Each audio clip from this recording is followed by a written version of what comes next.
پاکستان کے قومی ہیرو اور فخر طلعت ایئر مارشل نور خان مرحوم کے نام سے منسوب ایئر مارشل نور خان چوک کا پارک انتظامیہ کی بے حسی اور کام کو گناہ سمجھنے کی عادت کی وجہ سے بیت الخلاء میں تبدیل ہو چکا ہے، جہاں پر اب لوگ گھومنے پھرنے آنے کے بجائے گدا گر اور اس طرح کے دیگر لوگ قضائے حاجت کرنے کے لیے آتے ہیں،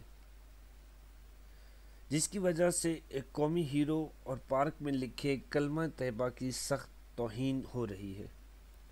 جبکہ پارک کے اطراف میں لگے گندگی کے ڈھیروں کی وجہ سے پارک میں ہر وقت جراثیم،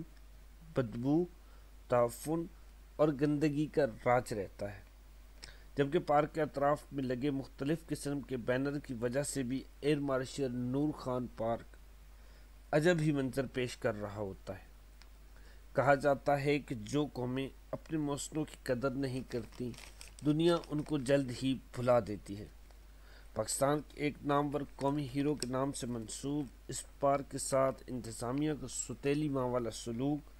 انتہائی قابل افسوس ہے۔ ضرورت اس امر کی ہے کہ ہماری انتظامیہ ایسے قومی ہیروز کی یادگار تعمیر کرنے کے بعد بجائے بے حسی دکھانے کے ان پر اپنی توجہ مرکوز کرے۔ کیمرہ مین باسط اعوان کے ساتھ اکرم نور چترالوی، طلعت۔